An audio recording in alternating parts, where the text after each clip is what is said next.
Hey, E, put the beat on. Hey, Taylor, you like this joint? Yeah, this beat hard. Yeah, you sure you like this joint? You would tell me if you didn't, right? Oh yeah, of course. No, this don't go hard. All right, cool. This my man Scotty Pimpin' joint. Oh, okay, all right then. Matter of fact, I got something for this. Got something like what? Welcome to the top shelf, where the flavor so hot, but you will not melt. About to take you on a ride like you never felt. Up and down, real smooth like a carousel. Moving in our own lane, no parallel. Everybody needs sleep, it's good for your health. If you stuck like Chuck, I might have to help. Cause we talk sports, life, and everything else. It's on a podcast. What's happening, ladies and gentlemen? We thank you for taking time to tune in to S.L.E.E.P, a.k.a. the Sports, Life, and Everything Else podcast, where sports, life, and entertainment collide. Presented by the away team and coming to you from the top shelf. This is Season 4, Episode 19, but I'm proud to say it's Episode 80 in total. Ooh, 80. My name is Michael Roberts, a.k.a. Mike on the mic, and if it ain't all good, make it that way. We've got my co-host, Taylor Suber, in the building. Yizzo, what's up? What's going on? Taylor, how you feeling? Can't complain, man. I'm doing good, man. Doing lovely. Feeling lovely. Good. I'm glad to hear it. We've got producer extraordinaire, One Will E, handling the boards and the important stuff. What up? E, how you doing? Hey, man, I'm back in the building with my boys, man. You know, it's all good. It's Sunday. The weather's great. And, you know, we here, baby. We blessed. We here. I'm not mad to work on weekends when it can be working here. 7 days a week. You know how I go, baby. You gotta keep moving. You gotta keep pushing. No doubt. And I'm very, very humbled to say this evening we're welcoming our first guest to the top shelf in a while. He's an author, a photographer, a program director at Eastern University, located in St. David's, a.k.a. my alma mater, as well as a husband and a father of 3, among his other stations in life. And I'm happy to say he's a friend. I introduce Mr. Jonathan Marshall. Yes, sir. It's good, people. Mr. Marshall is in the building. What's happening? It's good, y'all. I'm proud to be here, man. Absolutely. Definitely appreciate this. John, how you doing? I'm good, man. I'm good, man. Blessed. It's like you said, it's beautiful outside. I got kids. I can't complain. Yeah. I just had a meal. I'm good. Hey, that sounds good to me. You can follow us on Twitter and IG at Sleep Is For You. That's S.L.E.E.P.I.S, the number 4 Y-O-U. Subscribe and listen to new or old episodes on Apple Podcasts, Spotify, iHeartRadio, Stitcher, Podbean, TuneIn Radio, Samsung Podcast, Player FM, or you can catch us on YouTube. Kindly subscribe to the YouTube page. Like episodes, leave comments, show love, show hate. We here for it all. Tell a friend to tell 2 friends about us. Tell 3 friends. If you haven't already done so, look up sleepisforyou.com, the hub for all things sleep related. And we've got one top 5 for y'all this week. Big deal, no big deal. We may get into the common sense space. And of course, we've got all that good sports talk and coverage that makes this the top shelf. Our show time is 6:15, so let's spin. Unfortunately, we got some sad news this afternoon, so we have to send our condolences and the RIP to Bill Russell, the Celtics great, an 11-time NBA champion, 5-time MVP, and 12-time All-Star, and a stellar 13-year career. He pretty much introduced the world to the block shot and the idea of help defense, and he wouldn't just send your shot into the stands. He would strategically block your shot to a teammate to start a fast break. It's well documented that Bill Russell used to get busy, man. No, I didn't know he passed, yo? Yeah. Pretty much. Yeah, man. That's how you know you've been busy, brother. Yeah. Dog, I'm hurt on that one. 88 years young. 88 years young. But a beautiful life lived. Yeah. He was one of the 50 greatest NBA players in history. And then, of course, he made the 75 team. Yep. And he'll probably make the 100. Do 100. I mean, my man was. They said he was 21-0 in what's it called? Win or go home game. Yeah. That means college college and in NBA. So he It's was the one rings of and them. things, Yeah, man. he was. Yeah, he's always going to be a great. And all the old heads that we all looked up to, they looked up to him. Yeah. I mean, him and Wilt. It was like them two. Like before the MJ and LeBron back in before we was even born. That's who they would go back at it with. I mean, I remember being in a barbershop when I was like 9, 10 years old, and people would just be MJ, man. No, Bill Russell and Wilt. They would just go back and forth. Yeah. I'd be like, who the hell y'all talking about? I was a little kid. I didn't know, so I had to do my research. But yeah, man. That's crazy. Salute to R.I.P., him, man. Absolutely, To Bill Russell, man. Absolutely. That's crazy. NBA greatness right there. And the good thing about They it named is, an award after him, didn't they? Yeah, they named the I think Finals MVP. Finals Yeah, MVP the one this after year, him. right? Yeah. The first one this year. Yeah. Yep. Yeah, they probably knew the end of the ride was on its way, man. But 88. The beautiful thing is he was still around the game, although he wasn't coaching, he wasn't directly, affiliated with an organization. Right. He was still at NBA events. Yeah, up until he COVID. was at All-Star Weekend and stuff like he'd be that. on the sidelines. At the finals. At the finals. Passing out trophies. Yeah. Yep. So, Taking pictures. That's Yep. crazy, yo. And he passed peacefully. He was I guess at home with his wife. All right. Okay. So he wasn't in the hospital hooked up to the machines and the stuff like that. So. he was standing tall too. Last time I saw him, he was. I think. Well, how tall is KD? About 6'10". He was KD standing. 6'10", He was standing standing tall. Him. Next to him, Yeah. He wasn't like bent over. He was like Yeah. they about the same height. You know what I mean? So yeah, he was. Yeah, he was a great man. I don't. That's I crazy, would man. never disrespect. One of the my only man. Celtics I appreciate. Yeah, how about that? No love for the truth. No, man. Okay, I got you. I'm in the same boat. I'm a Bron fan, so.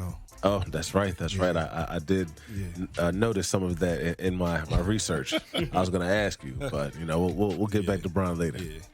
So it's well documented that Bill Russell had no love lost towards Boston fans and the city in general. But as we've seen, racism towards athletes still shows itself. Mm-hmm. What do we think should be athletes' response to direct racism? To direct racism. Yeah, so if somebody directs something specifically at them, like LeBron came out and he seconded that and said that the Boston Celtics fans are terrible. Okay. So I what's- already told him. So what the thing is, I don't know why people get mad at racism. You can be racist back. That's what I do. Yeah. You know what? I've been doing that for my whole life. Listen, I don't give a damn. I will tell somebody what, quick. cracker? I'm a situational racist. Yeah. Okay. Okay. Racist. Situational racist. That's what I am. Depending on the situation and what you're doing to me, Yeah. I'm going to do it right back to you. It's like, what's his name on Casino? They're going to watch me. I'm going to watch right back. You want to say something to me? I'm going to say something right back. I slice. Sometimes I slice first. I'll do it first. Forget all that. Beat him to the punch. Yeah, I beat him to a punch. Yeah, I was in some. I'm not gonna say what I said, but I was into a traffic altercation with another gentleman, and I rolled down the window and I called him out of his name. I'm not gonna say what I said, and he looked at me like I was shocked. I said, "Yeah, I'm ready for the smoke." I got it too, brother. Yeah, but I'm first, yo. So I don't know why people get so offended by racism. I love it. Taylor don't bust bastards. I don't give a damn. Yeah, and then when I'm driving my You shoot car, first, you ain't got to shoot back. yeah, if I'm driving my car and I see 4 or 5 white kids, on the side, I'll lock my doors. Wow. I'm that type of.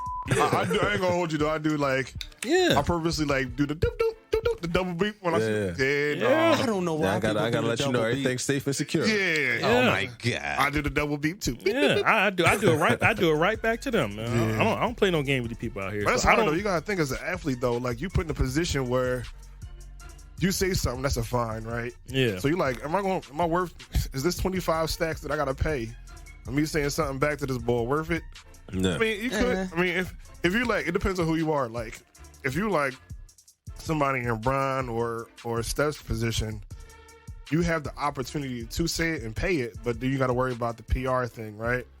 Whereas if you're somebody lowly on a totem pole who ain't getting paid as much, 25 stacks is it's a little different. Yeah, for real, right? So Yeah, that might hit a little different depending on where you are. Like you said, on your pay scale on the totem pole, that 25 racks, you might want to keep that and keep your mouth shut. Just walk it off. Tell security to pay attention to them. Yeah.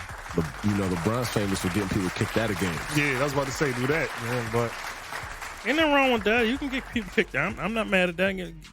Get on out of here. Get your out of here. Ain't nothing wrong with that. I remember Russell Westbrook had that fiasco with somebody in Utah. He got them kicked out too. They was talking reckless. Ain't nothing wrong with that. Yo, so like post COVID, like people have been real crazy. So I remember, what was it? Go ahead. No, go ahead. That's the break. So I remember post COVID, right? When people started going back to games. Yep.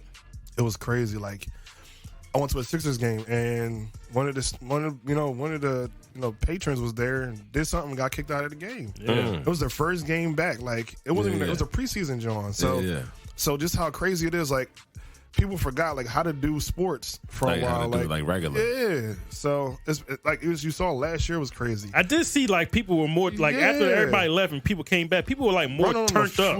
Yeah, they were way more turned do up. Something reckless. Yeah. Like what that. Was you doing the last year, homie? That fiasco that LeBron had, I think that was last season. That was right after. Well, I was in Atlanta. Atlanta didn't really have no COVID. They had people down there, but that was like that was right after COVID. Like people were like more rabid. You know what I mean? Yeah. I mean, but after that's COVID. Definitely a good point. I noticed that. It's like people were stir crazy and stuck at being in the house and not being able to go out and go to games. So when they got the chance, they just didn't know how to act. Like, I forgot how to do people. Like I don't know how to do people no more. So absolutely. Humanity sucks anyway. So moving on from that, it was announced a few weeks ago that Zion Williamson was signing an extension with the Pelicans. But it comes to light recently, his new contract includes a weight clause stating he will have weigh-ins throughout his deal to measure his combined weight and body fat percentage to ensure it doesn't exceed a total of 295. If it does, guaranteed money in Williamson's extension, which kicks in at the start of next year, 23-24 season, can be reduced. What do we feel about that? Accountability. yeah. Yeah, I mean, at the end of the day, It should have been 275, 295 for somebody 6'6". That's kind of heavy, man. You gotta do what you gotta do to stay on the court, man. Yeah, man. He's only 22 years old, man. He better be lucky it wasn't 275. Yeah, man. He's not supposed, I mean, you could be muscled up, but come on, man. You getting close to 300 pounds. That's offensive lineman territory, brother. Yeah, all that you gotta think like all that weight on his knees, man. Like he's got all that work done on your knees. You gonna put all that weight back on him? Like and he's just coming back from a bad knee injury. Yeah, that's what I'm saying. Like you can't. People don't realize. I realize now. Like now that I'm older, I used to play ball when I was like young. But meanwhile, long time ago. Yeah, long time ago. So, but like as I got older, my knees are like shot now. That's because I gained so much weight. So my doctor's like, "You gotta lose some weight." I'm like, "All right, bro." I don't have a clause though. Like I just know I have to do it. So I mean, you need that accountability. That'll actually keep you in check. So Yep. And maybe he should have his own personal goal of staying below 275, like Taylor said. 295. 295. That's still a lot of weight to be carrying around at his size and with the way that he plays the game because he's so explosive. You go to make one of them jump cuts or just a strong move to the basket. Yeah, it might give out again. You know what? That sounds like there was no accountability from the beginning. No. Nah. There was no accountability for that, and they should. Ray Charles could have seen that coming with that weight problem. So, that falls on the organization also for not having him accountable for his weight or his diet, assigning him a dietitian, something. Yeah.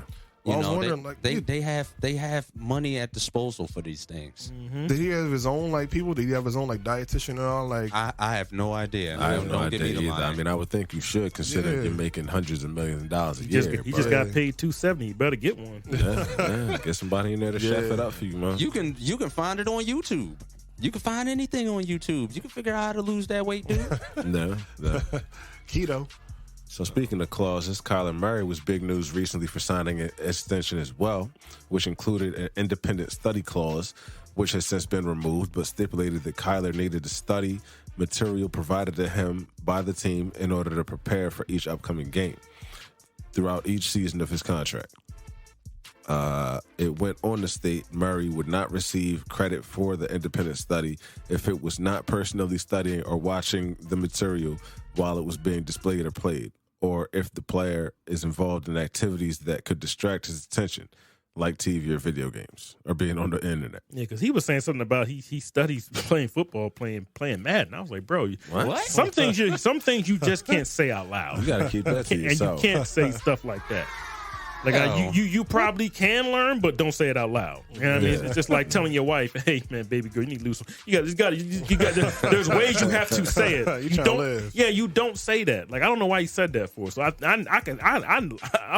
like how they put that clause in there. But he started it first with unfollowing them, like literally right after the season. So I think they're going like tit for tat with him. You know what I mean? But he needs to grow up. And I heard somebody released the documents.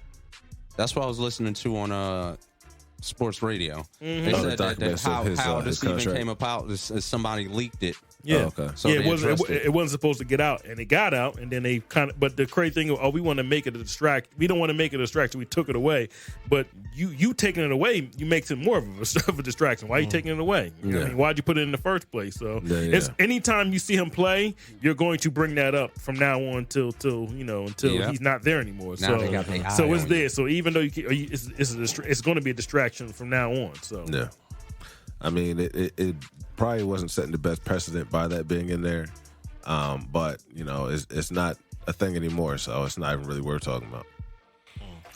But now it's everybody's favorite time of the show. It's top 5, and our top 5 for this week is going to be our top 5 movie athletes. So someone that played some type of athlete in the movie. For example, Jamie Foxx playing Willie Beeman. So at number 5 on my list, I'm going to start it with a guy from Remember the Titans, and it's going to be Petey Jones, played by Donald Faison. Donnie. Petey was trying to be running back and fumbled the ball in camp and did all type of reckless stuff. So they got to the season, he fumbled the ball again. Coach took him out the game, said he was on the bench. You're killing me, Petey. That's what he said. Defensive coordinator came over there. That's what he said. Coach Yost, and said, "Come play for me on the defensive side." And Petey started locking him down. Yeah. Had white coaches, white parents in the stands getting pissed off. Why you take my boy out? Allen been playing for you for years.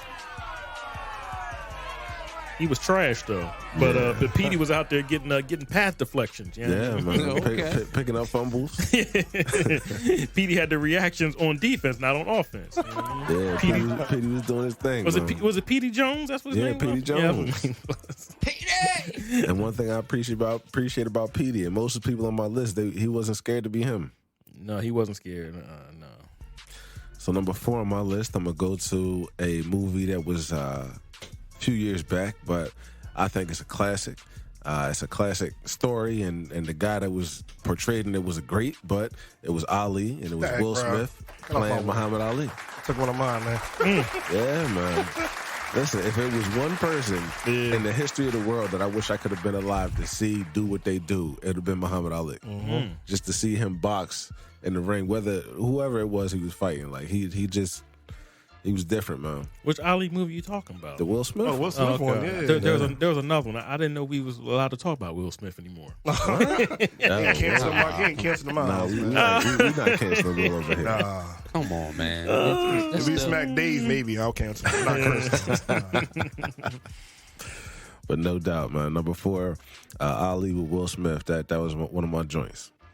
So number 3, today's his birthday, and he worked his way into my list. We have the one and only Wesley Snipes. White Man Can't Jump playing Sidney Dean. You got a wife and kids, Sidney. What you know about my wife and my kids? Wait. Hold on. How you know my name? Hey, Raymond, cut this right now. Cut him right now. Go to my car, get my spare gun. Shoot everybody. But nah, man, Sidney Dean, he was a ball player. He was a hustler, Vista Views Apartments. Ain't no Vista, and it ain't no damn view, and it ain't no Vista, no damn view. The penthouse is out back. And he was just a classic character in that movie. And I thought he did his thing in that role. You trying to get me in the zone? Oh, no. Trying to get me in this zone you talking about. You trying to say I can't hear Jimmy. I can hear Jimmy. Oh. All right, so number 2 on my list, I'm going to take it to another joint that's a classic, another 90s movie. It's above the rim. And it's probably not who you think, but it's Thomas Shepard. Played by Leon. The high over the head jumper that nobody could block. Thomas Shepard, is that you? Out there with some Jordan jeans, some high tops, killing. Giving out work, body of people, giving out elbows. It wasn't even a jump; it was like a side jump. Like he was shooting and he was moving up, and the shit was but water. That joint was wet, man. My man was so nice. He was out there practicing his moves with no ball. I love my favorite part of the movie is when Tupac saw him. Tupac knew what it was. He's like, I used to watch this in the park. I know. When I look, I know this to wreck us. He's like, Motal, handle that. Motal got handled. Oh man, that was hilarious. Tupac's face, he was hurt. He's like, I'm about to lose. He knew he was about to lose. He can't play. He's not on the team. He was on my official roster. Yes, he is. He's right there. Look on the screen. That was hilarious. He's my man's out there killing him in some khakis. Oh my God, man, hilarious. With the jersey over the t-shirt. The jersey over the t-shirt and everything. The long sleeve shirt at that. My man, finger rolling. You talk about street clothes. I mean, my he God. had the curve of figure roll. With the extended arm and everything. He was mid-range jump shot. He was dropping. My man went to score like 39 points in like a half. With the high top fade. Yes, with the high top fade, a white thermal shirt, some Jordan ass jeans, and some high top. I don't know, they're Reeboks. And he looked crazy, but he was catching wreck though, man. Tommy Shepard was catching wreck. Yeah, champions can't take it away from us. All right, and at number 1, I present to you from Friday Night Lights, the one and only Booby Miles, played by Derek Luke. Such a tragedy. Such a tragedy. What happened to that man? It was terrible, man. All he had to do was go get the damn surgery. Yeah, man. but you from Midland? No, who paying you? All he had to do was not hide his teammate's helmet. That was the whole thing. He hid his teammate's helmet, and then he couldn't go in. So he went in the very play he went in. He got flipped. But he was going to go in no matter what, whether it was then or it was the next game, and his knee wasn't right. So if he'd have got that surgery, no. But he's talking about before he got hurt. I'm talking about before he got hurt. I'm talking about remember he's supposed to sub out for little Coach Chris Comer, and he hid his helmet. Somebody told me that I don't think the scene's in there, but he took his helmet and hid it or something like that. Yeah. So when he said, "Where your helmet at?" Is in there. Oh, it is in there. Yeah. And then so when he went back in, that next play he got hurt. Yeah. But they said either the real story or something like that. He hid his helmet because he's messing with it. You know, he was younger than him, so he was just. Coach, you don't go out there with your helmet. Boy, where's your helmet, boy? Come on! When the coach started yelling, it was hilarious. Yeah. That was sad, man. But yeah, that was what turned the tide in his life. Booby was a star, man. He could run, he could pass, he could catch, he'd even paint your back porch. And he can pass. Yeah. Uncle LV. Yeah, man. So that's gonna do it for my top 5 list. I'll pass it over to Taylor so he can tell you what he got for his. Well, we'll go. I'll start number 5, and this movie wasn't good, but I thought my man was balling in this movie. We're gonna put some respect on Nelly as a Earl Maggot in The Longest Yard, the remake. He was catching wreck out there. But the movie's not good. but I thought Nelly. I was like, all right, Nelly got some moves, because Nelly, I think he was originally a baseball player, but he kind of like sometimes you watch the movie, you can like he don't have an athletic bone in his body, but you saw him. I was like, all right, Earl Maggot. He was getting it in. He had some moves. It looked good. Like we talking about movies and stuff like that. It looked good. So I'm gonna put some respect on Earl Maggot at number 5. That's why it's so high. But I'm gonna go to another running back. I'm gonna go to the program. I'm gonna put some respect on Omar Epps as Darnell Jefferson. Jefferson.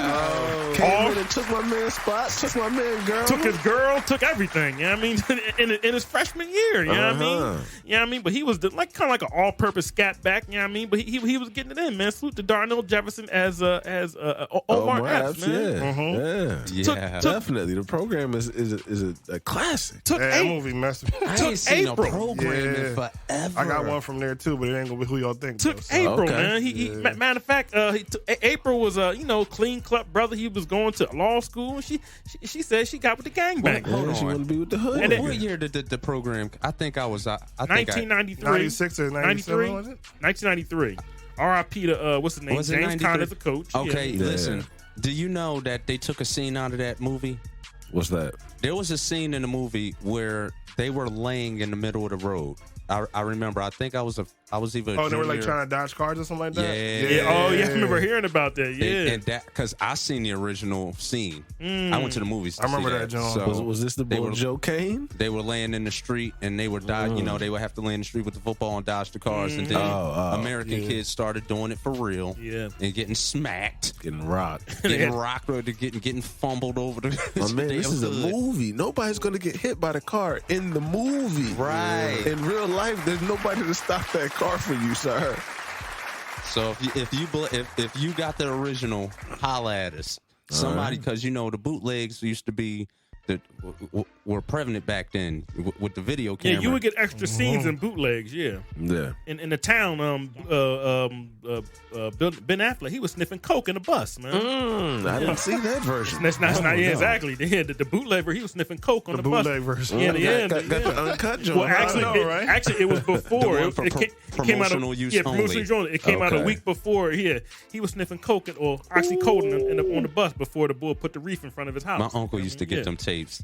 Yeah. Because you know you had the bootlegs on Germantown and Shelton. Yeah. That had the. I think that's where I got it from. Where somebody took the video camera in, and the sound was Actually, no, horrible. that movie came out in 2010. So it was a disc. It was a disc. Yeah. Come on, 2010? Nah. The town? 2000. The town came out 2010. Oh, you said the Oh, town. the town. Yeah, I was like, hold yeah, on. Yeah, I was like, yeah. hold yeah, on. yeah. I was like, hold program. on, what? Not Yo, the program. I remember watching that on You all VHS, over, bro. you all That's over why I the said place. the bootleg tapes. You know the dude. I ain't talking. Well, you had the two bootleg tapes. You had the ones that was for promotional use only. So somebody you knew that worked in the theater, they got those. And then you had the ones where somebody took in a video the camera in the back. Yeah. Yeah. And you and see the all the sound heads getting up and quality was down and all horrible, that. and you Yeah. could hear everybody laughing, and somebody bumped the camera. Somebody, and see then the somebody whole scene standing up, like you see this. silhouettes. See heads in the way. Yeah. Yeah. Terrible. What number am I? I'm on number 3. Yeah, number three. Number 3, I'm gonna put some respect on Johnny Moxon on Varsity Blues, aka James Vanderbeek. Okay. Didn't like Coach John Boy. Couldn't stand that white boy, but once he put him in, John Moxon was the truth, man. Throwing long touchdown to Charlie Tweeter, you know what I mean? He got my man Wendell in the end zone, you know what I mean? But John Moxon was nice, but then he messed up when he took him out to the strip club the night and they was hungover and they lost, but you know what I mean? But he got him back to the divisional state champion or divisional champion the last game, but he did what he was supposed to do to fill in for whatever his name is, Lance Harbor, who was played by Paul Walker. Yeah, Okay. that's the classic movie. I always like Varsity Blues, man. Yeah, Taylor's quick to bring up Varsity Blues. I remember when I saw it as a kid, I didn't know. I knew what it was about, but I didn't know it was going to be that good. It was a solid movie. Yeah, Yeah, I didn't think yeah. I was going to like it. Okay. Number 2, we're going to put some respect on Neon Bedreau. Neon Bedreau. Shaq. Blue chips. They say, I got a tip for you for a kid in Algiers. Algiers! Like, that was hilarious. My man was playing in like a garage with a broken rim, just slamming on people. Go through the swamp. Had to go get through the them. swamp, had to go through the poison ivy, the little kids running through. Nah. That was hilarious, man. Was bushwhacking to get back to see my man play. The boy Slick, who was in White Man Can't Jump. He had made a little cameo. Yeah, man. Just shooting for the sedan. Yo, man, that was funny, man. Yeah, I love that, man. Hey, man, I ain't asked for this car. I just delivered him. I don't know nothing. When he dropped the car off. you Neon Bedreau? Yep. But my number 1 is where am I at? Oh my goodness. Oh, my number 1 is I'm gonna go to Any Given Sunday, but I'm not going Willie Beeman. I'm gonna put some respect on LL Cool J as Julian Washington. It's my touchdown. Mr. Take it too far in real life. What happened, Beeman? You forget your invisible juice. Yo, man, Julian Washington was the truth, man. That was like LL looked like a running back. Like he was husky. You know what Apparently, I he mean? was acting like a winner. Oh yeah, and apparently he thought he was really on the team. You know what I mean? Punch him in the eyes. Yeah, they was really in there rocking hands. You know what I mean? But I like LL Cool J as I kind of felt he didn't get enough camera time in that movie, man. But I liked him as that role. You know what I mean? He was like, fly and jiggy and all that stuff. He had the hat. Yeah. He had the flashy yellow one. Had stipulations in his contract. He was trying to reach. You know what I mean? Was that him that was in the bathroom with Bill Bellamy and the chicks doing the coke? Yeah, I think it was. Yeah, He was up in there sniffing that up in there sniffing that powder. Messing with that powder. Yeah, that powder. They was doing powder and white girl. bro. That's what. It was funny. They was trying to. NFL was trying to put themselves away from that movie. They're like, yeah, it's nothing. No, absolutely not. We had nothing to do with that. No, yo, you remember that show that came on ESPN? Please don't talk about the Playmakers, please. Real brief. Playmakers on ESPN. It was like their first So scripted brief. show, and it was on for like 5 episodes, and it got so much backlash that they had to turn off in the middle of the season. Like you never even you got a 3 or 4 episodes, but after like the 4th one, they just got rid of it because they were sniffing coke, and I think somebody was getting a blowjob in the car on the way to the game. Like the game had started, and he's driving. It was crazy. It was a crazy. It was behind the scenes. No, this was like a show. It's like a scripted show. Yo, all right. Yeah. I didn't know nothing about that. No, Yeah. Google like Playmaker. I think Omar Gooding is like in it, and I can't remember who else was in it, but it was basically supposed to be based on like NFL. But it was a scripted show, And the NFL and it got was that joint and it was like changed NFL quick. like nah. And I think at the time NFL was on ESPN, so like nah. We can't be connected to this. So they snatched it off real They got that fast. joint off quick. Just No Google shit. Play.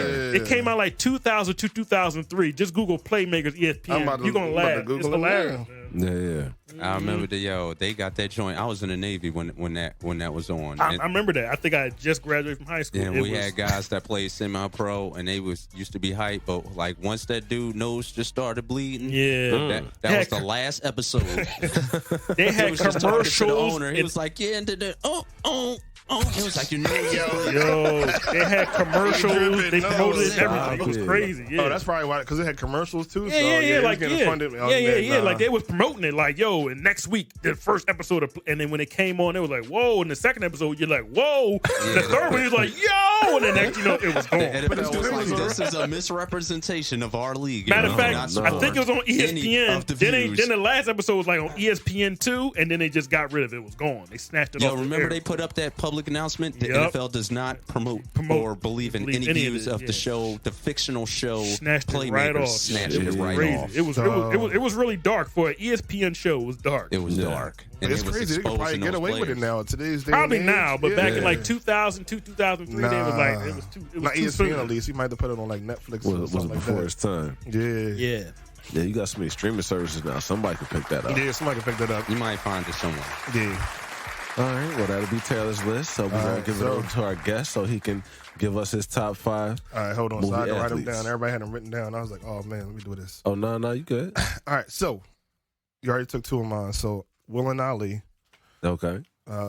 Jamie Foxx and Indie Give Me Sunday. We already got them. Willie Beeman. Really beaming. So Steaming. so the program. Y'all remember Latimer? yes, Absolutely.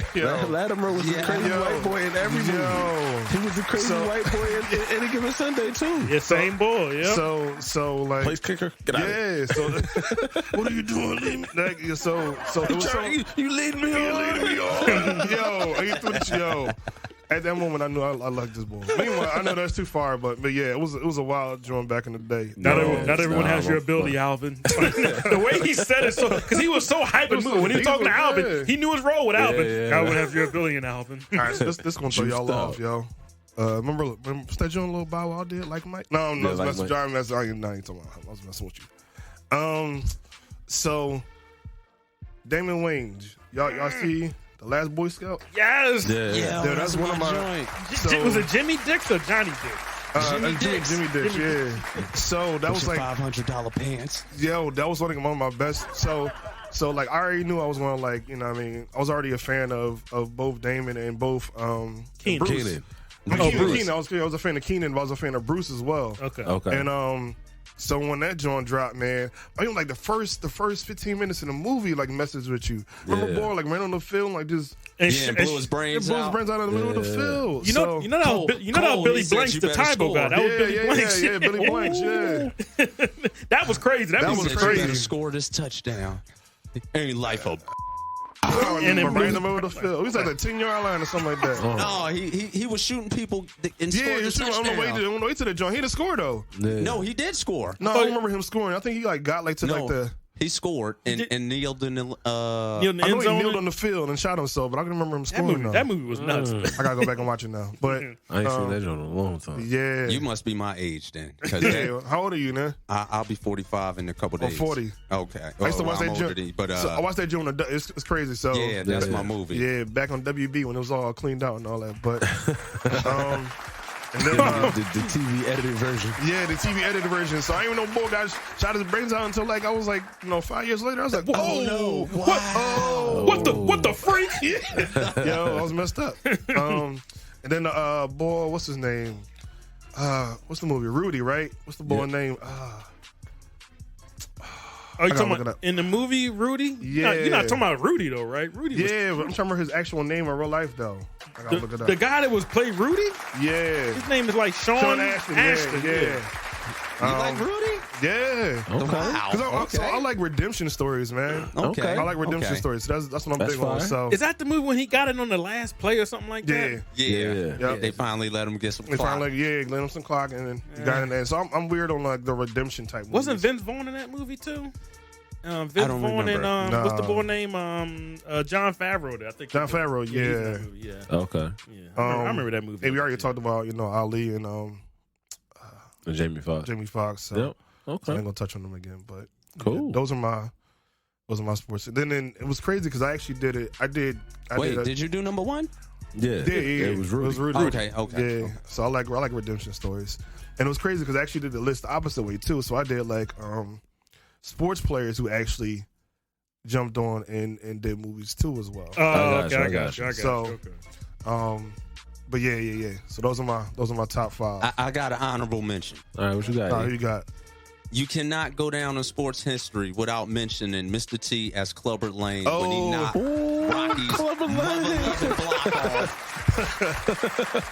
In like the second round he was the first Tyson, Clubber Lane. Yo, Hey, woman. Come Watch him down in here my- and get with a real man. When you tell a man to come to my apartment and you the number one contender, first of all, you the number one contender. Why you got an apartment? Let's start there. Oh, you might live downtown somewhere, but But this was back in them days, back in the 80s. that knockout was vicious. He beat the brakes off, right? He beat the confidence out Rocky. Yeah. I'm afraid, all right? I'm afraid. you got to kill the kid, the baby, I'm afraid. Like, he beat the confidence out that man, yo. He beat the spirit out of Mick. Mick had a heart attack, dude. Yeah. Mick checked out. Mick King. Oh, And my that whole goodness. time, nobody got the ambulance, bro. Like, can you imagine a whole 3 rounds go by, nobody come in, and you just in there, Rock, Just dying out. Rock, how'd we do, Rock? He knew in his spirit, he heard the fight. Hey yo, another joint a lot of people slept on was Bloodsport too. Okay. But with Van Van Damme, Damme, yeah. because wasn't that joint based on a true story too as well? I don't know if it was based don't on know. a true story, but Van Damme used to rock. Van Damme was that bull back in the Yeah. day. He used to stay giving out free smoke to people. Absolutely. Always did. Whooping left and right. Right. All right. Well, that'll close out top 5. So next up, we get into big deal, no big deal. All right. So I asked about Black Panther, Wakanda Forever a few weeks ago in this segment, but I saw news. It's rumored Dr. Doom will be seen in the end credits of Black Panther, Wakanda Forever, foreshadowing a soon-to-come appearance. Big deal, no big deal. You said Dr. Doom? Dr. Doom. Yeah, big deal though. I mean, not to me. I was never really like a big Dr. Doom back in the Marvel days. Yeah, it's no different, man. Yeah, I was when I was messing with Marvel when I was a kid. There's only a certain amount of people that I really messed with. Dr. Doom wasn't for me. Okay. I'll go with MF Doom, the rapper, before I go with Dr. Doom. Well, John, you're here in Oh the my Marvel God. tea, so what do you say? Well, you gotta think it's like foreshadowing with everything that's coming. You know what I mean? Like we already knew, of course, with I ain't gonna hope I ain't spoiling nothing for nobody. Spoiler, but, please. Spoiler alert. With Reed Richards and Doctor Strange's movie. So Yeah. apparently they're still moving forward with John Krasinski. I can't say his name to save my life. Well, him is Mr. Fantastic. So Okay. Yeah. like just moving forward with that realm, like it's the cool thing I like about Marvel, right, is you can put so many different characters in movies and allow them just to be flushed out throughout different series. Yeah. And just to see how like are they going to use them just in the movies or in series as well? Like everything that's just coming forward with Daredevil, how to use, I hate how to use the my fault, good looking out. How to use the what's the boy's name? Kingpin only for like that short moment. Oh, in, yeah. I think it was Colin Farrell, right? No, Kingpin was Kingpin was I forgot his name. Oh no, that was Michael Clark Duncan and that was him in the original Daredevil, but not in the new Hawkeye. Did you see Hawkeye? No, I didn't see that. Oh, I see. I'm spoiling stuff. So No, my no, fault, you y'all. good. My fault, y'all. So spoil it. yeah, I'm sorry. So now that he's in, they had him in like the brief moment in Hawkeye. So the way they ended off, you're like, I don't know if he's still here, still not. So there's so many questions up in the air. Like, are they bringing them back? So and there's so many Marvel characters that don't really intersect in the history of Marvel, so it can give you so many different routes, different avenues, and go on. So that's why I like when you're introducing the character. It's like, what are they really going to do with this boy? Like, how are they going to use him? Yeah. You know, you kind of saw it with the Mandarin and how they used him, but eventually into other like stuff, like as they've had like now because they have Disney Plus, they can actually flush characters out a whole lot more, and it's been cool to see that happen. So absolutely, so I'm excited for it. Well, I'll say it's a big deal. I'll agree because it's introducing another character to the story that is well known. People are familiar with Doctor Doom, so I think that's pretty dope. And anytime they bring out somebody new, I'm tired of them just rehashing a lot of the old characters, like with the Spider-Man series, with the Green Goblin and the Hobgoblin, or like with the Batman series, even though that's DC, but like with Joker and going with the same villains. There's so many villains. It's like so many more villains, man. Why wouldn't you bring somebody new that's never been in a movie? And you can make them look just like they did with Thanos. The Thanos was skinny with they made him like. They made him buff. Yeah, like you gotta like if you can bring somebody up from back in the day, but make them modernized, that's dope. Yeah, I mean, you gotta think you're opening the world for like a lot of young people people in general to be open to comic books. Like if you keep using the same characters, then you're not like giving yourself opportunity as a business to like say, all right, y'all know this, but we have a whole lot more to offer. Yeah, we've had like 4 or 5 different just Joker movies in the past 10, 15 years. So like let's go with some other characters. Like it was other stuff going on. What's up with Clayface? What's up with Two-Face? Yeah. Well, Two-Face. We already seen Two-Face though, but we ain't seen. But I want to see it. I want to see a Two-Face movie, man. Remember he was the district attorney, and then he got burnt up, and then he started going crazy, man. Do a Two-Face movie, man. You can see like a split personality. Y'all can do the mental health and all that crap. That'd be dope, man. Yeah. You don't have to put Batman in the movie. Well, they dropping a Joker 2. Yeah, I saw that. So we don't know who the other characters are going to be in that movie. Yeah. But a Joker 2 with Joaquin Phoenix. Joaquin Phoenix, yeah. And one was did you ever see? You saw one? I saw one. Yeah, I like the first one, so I gotta do that. One was good. Oh, you see it yet? No. Oh, bro. It was pretty good. It was good. It was good. It was the way they moved it. You didn't know it was going to, and then the way it ended was. You just didn't know. It was one of them Jones like who to trust it. So you ever read the Killing Joke? No, I never seen it. So like in the comic, you don't know like it's like so much going on. You don't know who the character is. You're like, I don't know if it's a trustworthy narrator telling me this story. And that's pretty much what Joker is. You like you walk through the whole movie just not knowing like. Oh, this is where it's going. Yeah. Huh. No, the Joker movie was tough though. I liked it. I thought I was going to hate on it, but it was pretty good. Yeah, it was dope. Okay. So number 2, in his first fight in 19 months.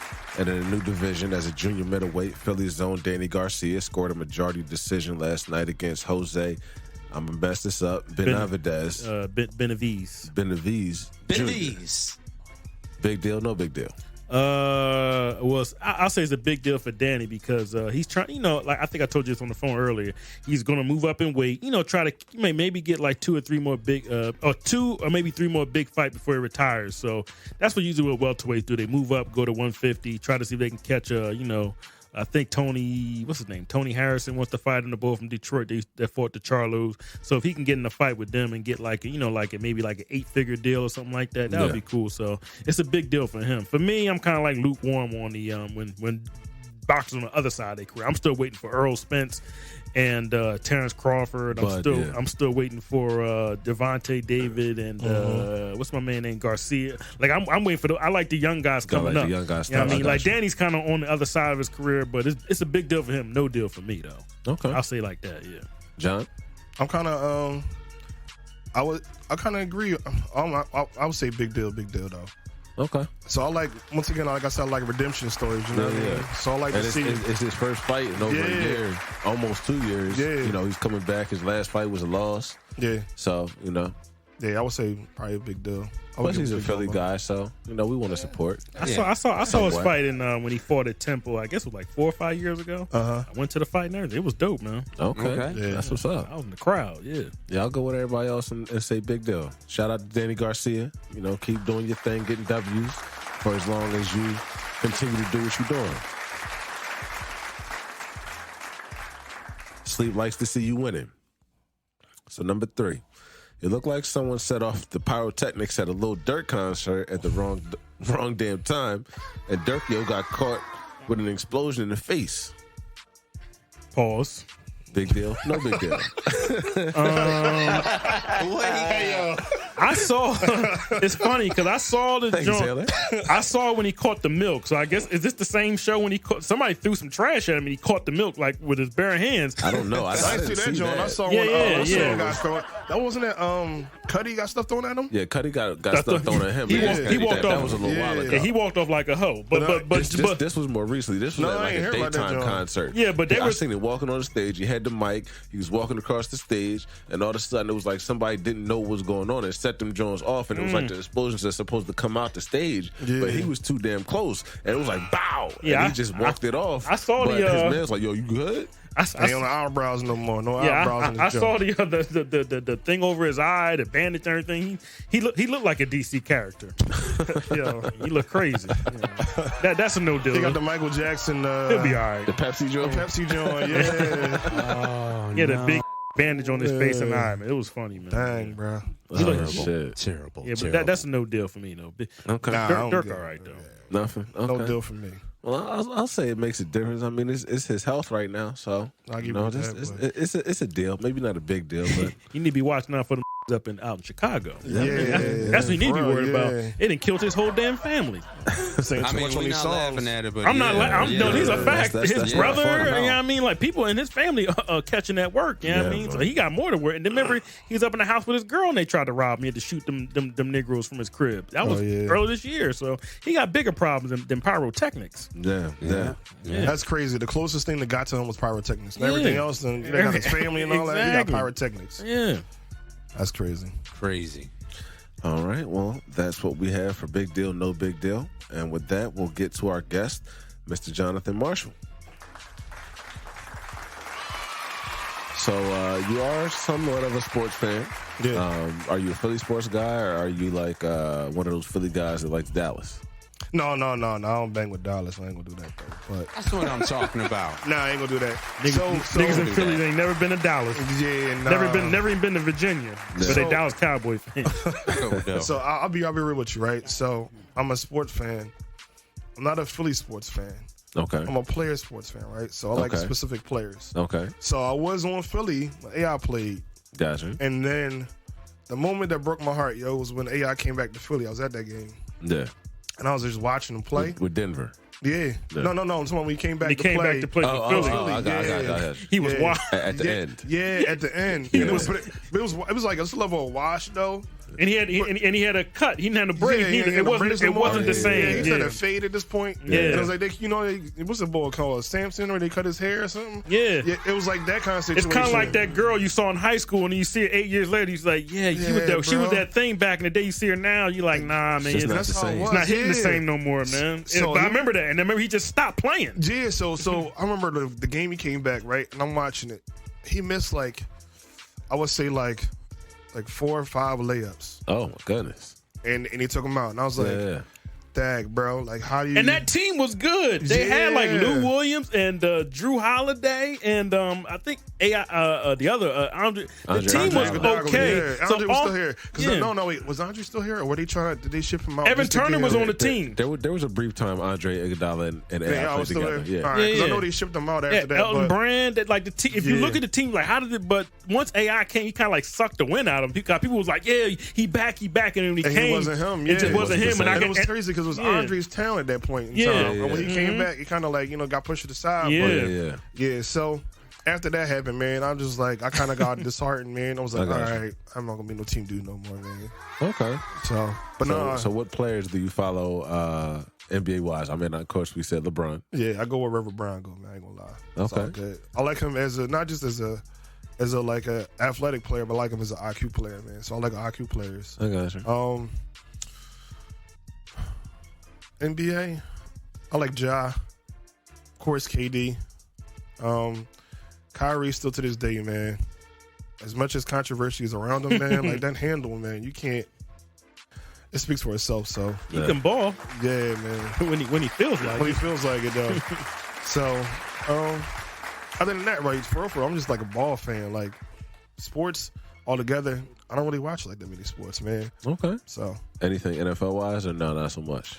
did do Eagles for like maybe 3 years, and then last year I think the last time I watched Eagles game was when they were in the Super Bowl. We lost that year, and I was heartbroken. I was like, The Eagles are a hard team to support. I'm gonna keep it Yeah. 100 with you. I've been an Eagles fan all my life, Yeah. and especially when I was much younger, it's just hard to I remember to stick with these guys. Did you watch it with us in the gym that time? The Super Bowl when we was watching in the gym? Possibly. I don't even know, I bro. don't But after remember for that sure. game, I was like, dang, man. I still been watching them every year. I still Yeah. follow them, but not to the T I used to, man. I got you. Yeah. All right. Well, I get it. That makes sense. I was gonna say I did peep a picture of you at a Sixers game. What's maybe one or two of your funnest experiences at a live professional sporting event or otherwise, a different sporting event? Well, so one of the coolest things I got to do as a wedding photographer, I got to go down and chill like during the middle of a game. It was like a wedding going on. Mm-hmm. Fanatic. Got to chill and shoot with him. Okay. So I got like little selfies with the boy. He's cool. So the Phillies, Phillies fanatic. best. Yeah. Yeah. Yeah, so that was pretty cool. Another cool thing, a sporting event. I'll probably say so. I get to take my students there. I'm a house parent as well, Mm-hmm. and I get to take the students there. So we got a chance to go to actually it was a Villanova game. Yeah. We got a chance to go this year, and blew them out. I forgot who they were playing right now, but they blew them out. Man, it was a dope game. So I probably say that's probably the most recent things. I think that's probably like outstanding to me for me. So Okay. yeah. Taylor brought up this question a few weeks back, but since you're a LeBron guy, I'll ask you: how many more years do you project, or how much time more do you project that LeBron has as being like a top level NBA player? Do you feel like it's 1 or 2 more years, 2 or 3 more years? Do you feel like it's going to fall off next season? Because we don't necessarily think he's the best. Well, I don't necessarily think he's the best guy in the league right now, but he's still in that top 3 to 5 conversation. Yeah, I would say probably like I give him 4 years. Ooh, I give him okay. 4. That's what Mikey said. I said 2 or 3. Yeah, I say like 4 because you gotta think like the cool thing I like about him is how he adjusted his game over time, right? And that's the thing that most players don't learn how to do is adjust their game over time. I do note that when we bring up LeBron conversations, he's not playing as much trying to, play downhill above the rim. He'll still go to the basket and play in the paint, but he shoots a little more than he goes to the rack. Yep. And that's the thing about it. You got to refine your game over time and being strategic about how you play. Like once again, I said that's the piece about IQ play. It's at the point now where chess is a long game, right? Yeah. He plays chess, and I think that's the reason why he has the longevity is because he's able to do that. So he's able to manipulate and move things around. And also, too, like, if you put yourself in a position, and if the people who are, like, the managers put you in a position to have shooters around you, then, when you drive and you're kicking, you're putting all the pressure on other people. Like, you kind of take a lot off yourself. Exactly. And it just allows you to do a whole lot more. So that allows the longevity piece. Mm-hmm. Like, if you notice the times that he got injured, it was times where he had to do a whole lot more than he usually needed to in order to sustain things. So as long as he still got pieces around him that can help him move, then I see 4 years, man. Because you got to think too, he's not going to put himself in position. And the fact that he keeps himself in immaculate shape. Yeah. He's a finely tuned athletic machine. Like this dude don't quit in the gym. Yeah, how much does he spend a year on his body? I'm not sure about LeBron. was like a couple million. I know I heard Russell Wilson spends around $1 million or $2 million just on his body, like health LeBron, and fitness thing. and stuff like that. So I would assume that LeBron is the same, if not more. Yeah, I think people having to start using his regimen based upon like he was spending like maybe I think like $1.5 to $2 million a year on his body. People are like wondering like how do you last so long? And it's like, yo, if you're getting all this money, you got to invest in yourself. Yeah, first. when you generating, tens of hundreds of millions every year, you definitely need to make sure that you're taking care of your biggest investment, which is bringing the money in, which is your body. Your body, yeah. Like, so the Shaq, where would have Shaq been if he'd actually took care of himself? You know what I mean? So fall off might not have been so hard. Not that hard, or not even that fast too. Yeah. I mean, like he had to wait, but yeah. So yeah, that's where I'm at with Bron, just in the sense of thinking like 4 years, because he's not gonna put himself in a position to not be around for his son too, like because he's trying to wait for his son to be in the league. Yeah, so yeah. Okay, bet. Well, we did discuss that you are a husband and a father. Yes, so what is one or a few of the most rewarding things you feel like about being a dad? So I think the coolest thing about being a dad is just talking to my kids, to be honest, yo. Like, kids' conversation is like funny. Yeah. And I enjoy it. Like, even my baby girl, she's not really talking, but the fact that she's trying to communicate to me lets me know, like, yo, that's dope. She's actually trying to communicate with me. I don't get what you're saying. I don't know what you're saying. But she's trying to talk to me. So it just shows a level, like, I'm important to them and they're important to me. Absolutely. I think it's probably like the most important thing for me. Now, I didn't grow up with my dad. I didn't have my dad around. So, like, this let me know that I could be there for my kids and vice versa, that they're there for me. A lot of times you don't realize as a parent that your children are there for you too. So, so in a lot of cases, they're there for you as much as you're there for them. Yeah. Yep. Most definitely. So it's probably like the most important thing to me as a parent is just being able to communicate to my kids, man. And how old are yours? So I got an 11-year-old, a 9-year-old, and a 10-month-old, man. Okay. Yeah. Pandemic baby boys. Quarantine kid. We couldn't go nowhere. A bunch of them out here. There's a Yo. whole lot of them out. And they like a different breed. Like, she's like extra strong. I don't know what happened. Yo. Extra strong. So, but yeah. Well, I haven't said it yet, but definitely salute to the Marshall family, your wife and your kids from the show. Thanks, man. No doubt. So who would you say most influences maybe your parenting approach? So two people. My mom, of course, and Bill Cosby, yo. Oh, okay. From the Cosby Show. Not in real life. Huxtable. Yeah, Huxtable. Not roofie guy. Okay. But yeah, like, you gotta think, like, I grew up, like, I didn't have my dad around, so that was like probably the closest thing, and I had to emulate as a father was what I saw on TV. And you're in that generation of where the Cosby Show was kind of like the Cosby Show, like it was on TV. It was on TV. Like, I was in the generation we was watching reruns. Oh no, so I was in the I gotta watch this generation. Yeah. Dang, you made me feel. Oh, thanks, bro. Nah, you good. You're literally 4 years older than me. For real, that's it. Yeah, but that's how crazy. Dang, that 4-year gap is reruns. Dang, bro.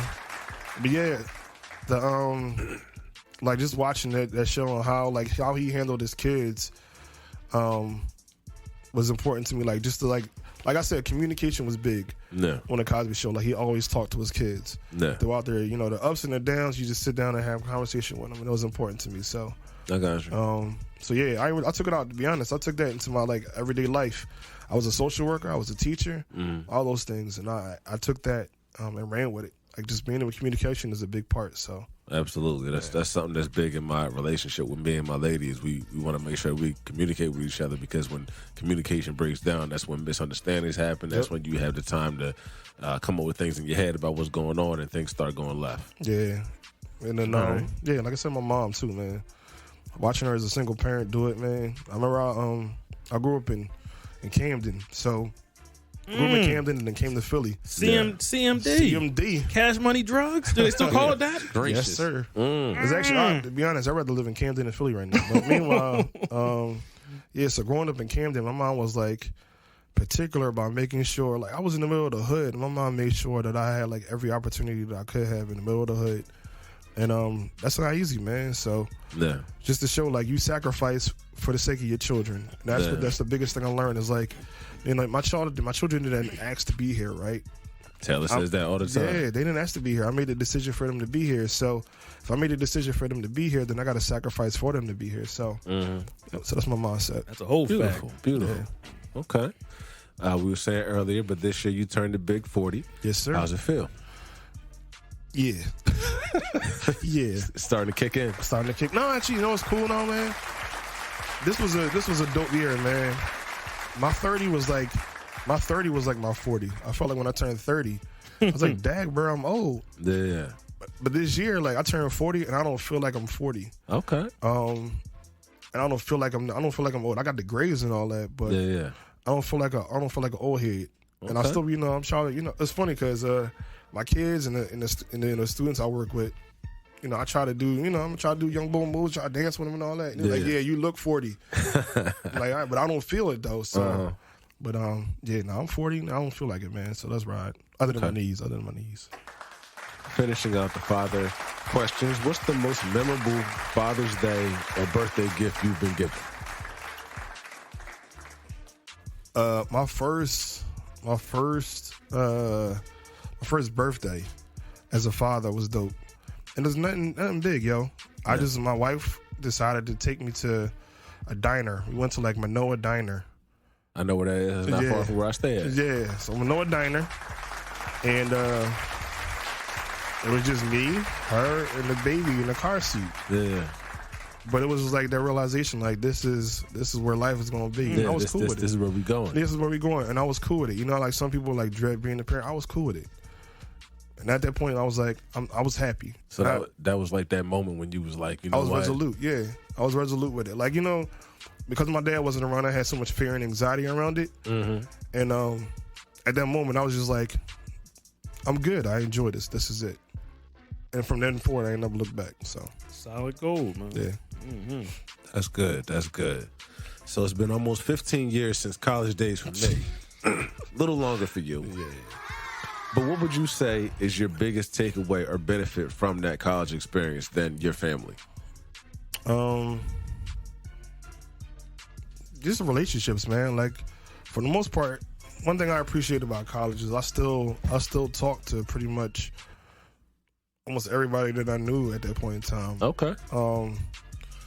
And they always tell you like your young friends are gonna be your friends of life, but like my college friends are like my legit, like they're the people that I go through life with, you know what I mean? Yeah, So it's been cool, like just to still go through life with my friends. I still talk to Hector. I was talking, you remember Hector, right? Yeah. I was texting Hector the other day. He just got married. Like it's cool to just be able to like see the longevity of friendship, and it's tough because you said 15 years. Like I had to check myself. I'm like, I'm married for like 15 years this year. Yeah. I don't feel like it. So it's crazy to think like that was so long ago.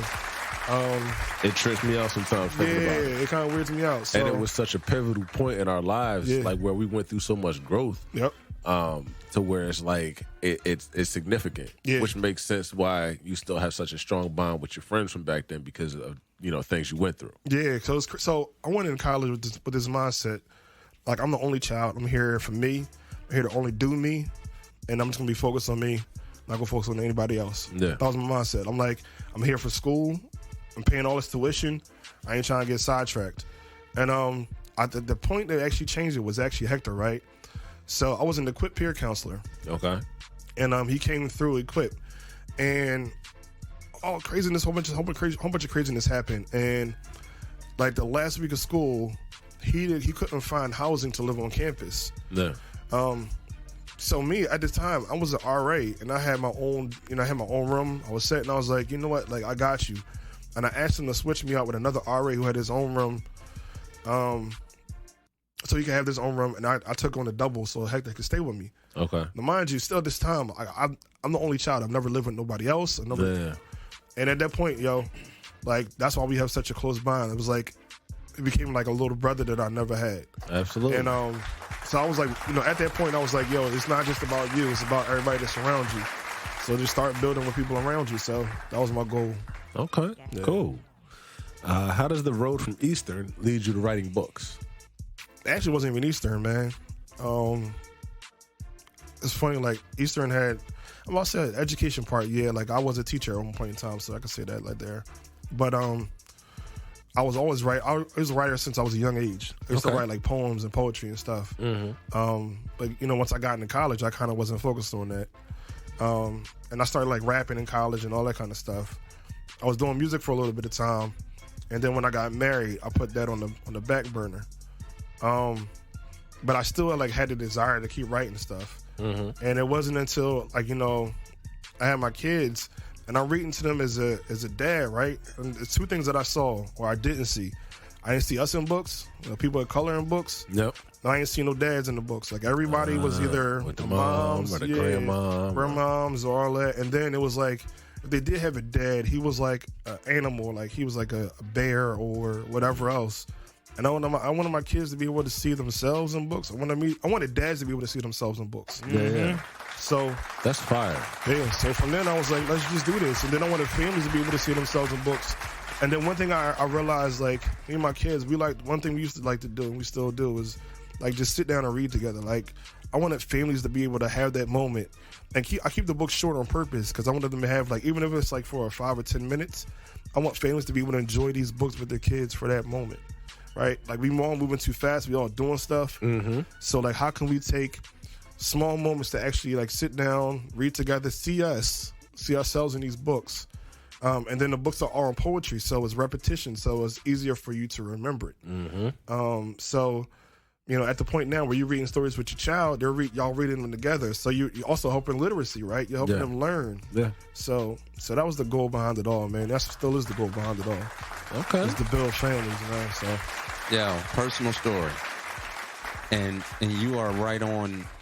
You're right on point with the importance of reading to your kids. And, I'm going to tell you, and this is personal, I don't share it too often. I didn't grow up with my dad. You know, I was with him earlier in my life. Mm-hmm. And he used to read to me a lot of Disney books. A lot of, you know, atlases and encyclopedia stuff. But the important thing is he read to me almost every other night that he could. Mm-hmm. When I went back to live with my mom, when my mom got me, they put me in school because I was with my dad, and it's this long story situation. But I hadn't been in school, so I didn't really start school until I was 6 years old. No kindergarten, no pre-K, no daycare. That's just what it was. Mm-hmm. But I was able to catch up because he read to me so much. Mm-hmm. You know what I'm saying? Even though he didn't do everything. But from that beginning, he read to me so much that within a month, I had taught myself to read on the first grade level. Mm-hmm. Wow. From not being in daycare, pre-K, or any of that shit. Yeah. So I commend what you're doing because people don't know that them beginning years are so important, especially when it comes to reading and literacy. So I salute you, bro. Thanks, man.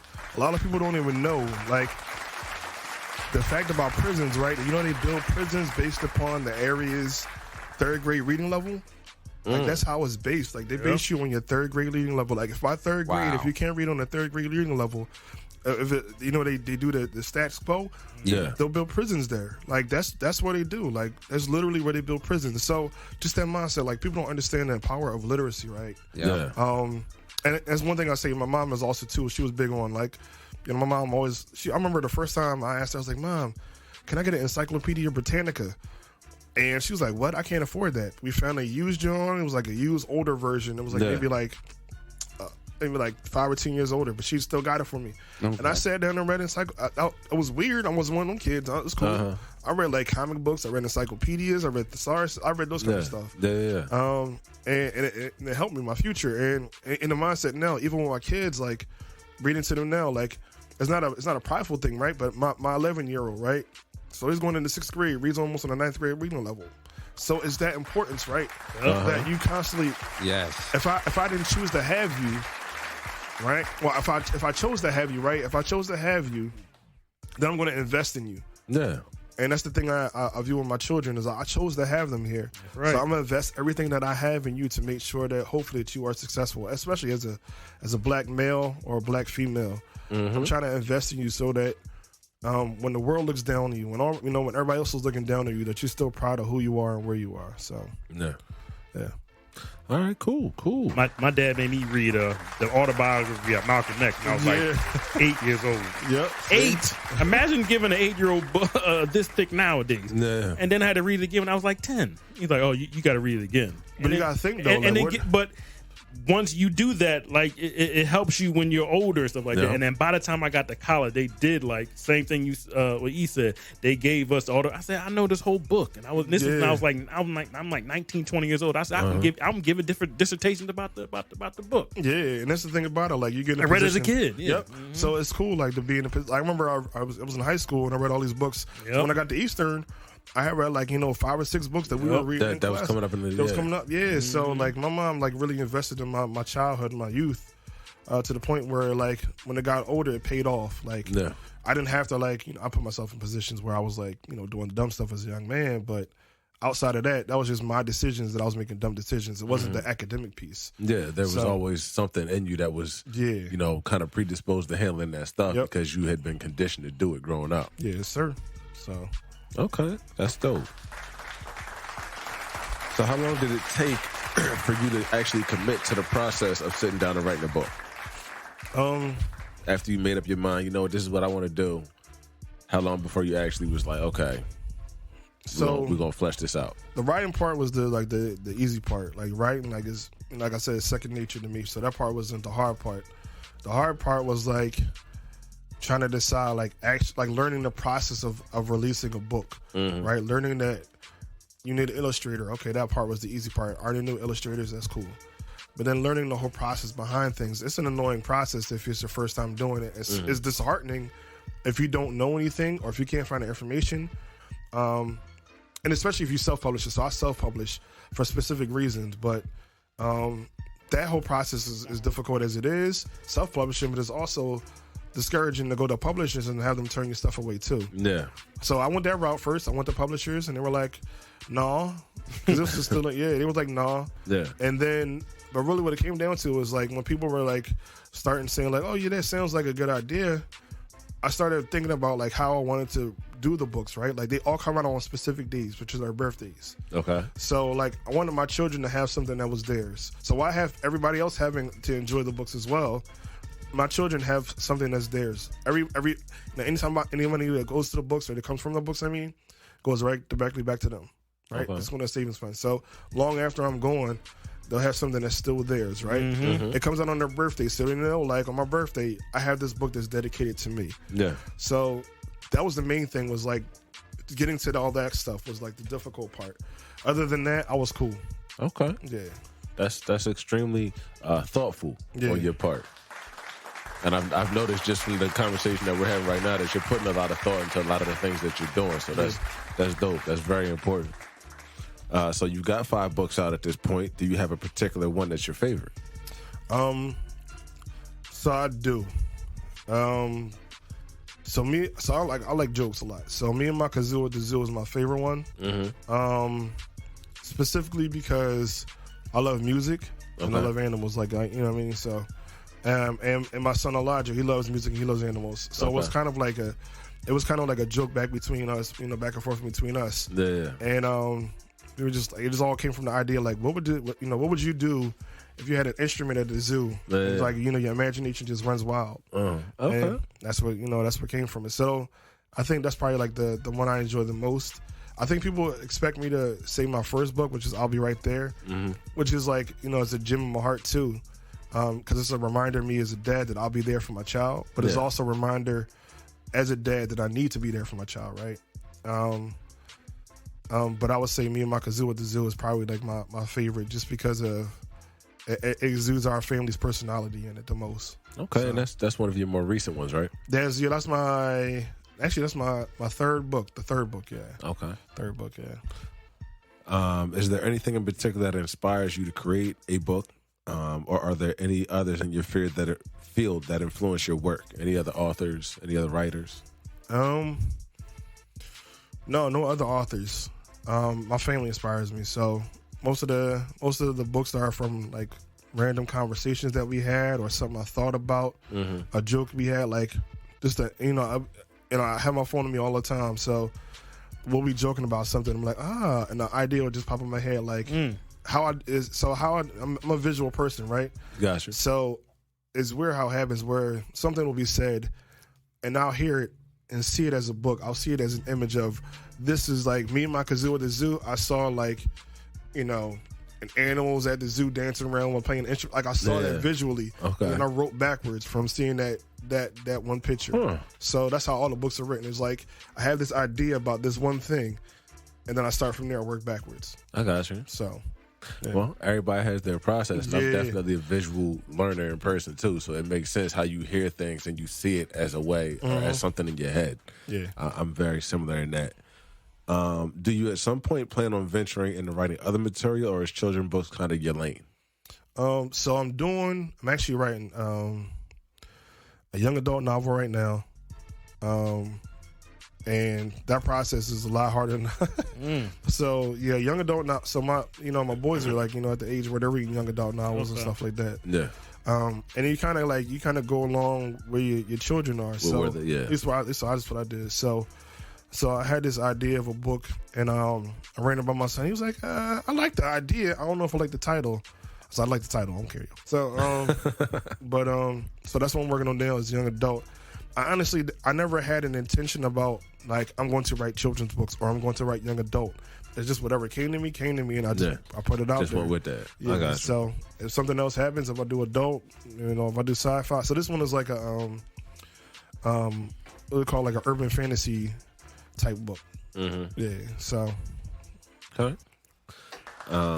What advice would you give someone who wants to be an author or maybe on the fence, or maybe has something that they wrote that they just are kind of apprehensive about putting out? It's something I learned as a photographer, right? Is if you want to learn something, find somebody who does what you want to do and learn from them. And I think a lot of times is that the anxiety of trying to do that, but the reality of, at least for me, that I needed somebody to find somebody who did what I wanted to do. Yeah. If I wanted to be a photographer, I had to put myself around photographers who were doing what I wanted to do so I can learn from them. Yeah. Watch them. Like I said, I'm visual, so I had to watch them, all that kind of stuff. So it's the same thing with being an author. Like, be around people who do what you want to do. That means seeking them out, find them. Like, you got to work hard. And I think the thing is a lot of people get discouraged because they start somewhere and then they stop. Yeah. And the reality of it is, like, I mean, even with y'all the podcast, right? Like, how did y'all start this process? Did y'all we're going to do a podcast? No, y'all probably listen to podcasts. You already had your own interests. You probably dived in and was like, you know what? I need to find a studio. I need to find the equipment. I need to, I need to find the platforms that it's going to be on. Yeah. Like all the things that you need in order to be a sustaining business. That's just the mindset you have to walk into. And I think people just see the end glory, right? But they don't. They don't see all the steps in between. Yeah, they don't see all the steps in between. Like, it's a lot that goes into it. Like, I stay up late nights writing, right? Like, I'm probably tired right now. I'm going right from night. So from sometimes from 10 to midnight to 1 o'clock to 12 o'clock in the morning, my wife, why are you still up? I'm writing, I'm working on stuff. I'm advertising. So it's one of those things where it's a lot that goes into it. So if you really have something that you're passionate about, dive into it. And what you were saying about if you want to do something, seek out and put yourself around other people that do it, that was amazing advice. I've actually heard that before. So I just want to really hammer that into our listeners to, heed what he said and be about that. And, it's going to be a little difficult. It's going to be it might make you feel a little anxious if you're more of a quiet person seeking out people and trying to reach out to people, but definitely be about doing that if you're serious about what you're trying to do. Yeah, I know. My mom makes the best mac and cheese. Mm-hmm. And I remember one year I asked her, I was like, Mom, can I get the ingredients? She's like, yeah. So she wrote, she told me the ingredients and I wrote them down. I made the mac and cheese and it was just all right. It was just all right, right? Yeah. So the next year what I did is I went to her house and I watched her make the mac and cheese. Yeah. But the same ingredients that she told me how to do and everything. But it's totally different when you when somebody tells you something, but when you actually invest in going to dive and to see how they do this, now my mac and cheese is good. You know what I mean? I had to invest that time to go to my mom's crib. Like, how is it so buttery? Oh, yeah. So, if you're not willing to do that, then I don't know what to tell you. So, not like you said, it's if you're not willing to, it could be, you could be anxious, you can have that anxiety.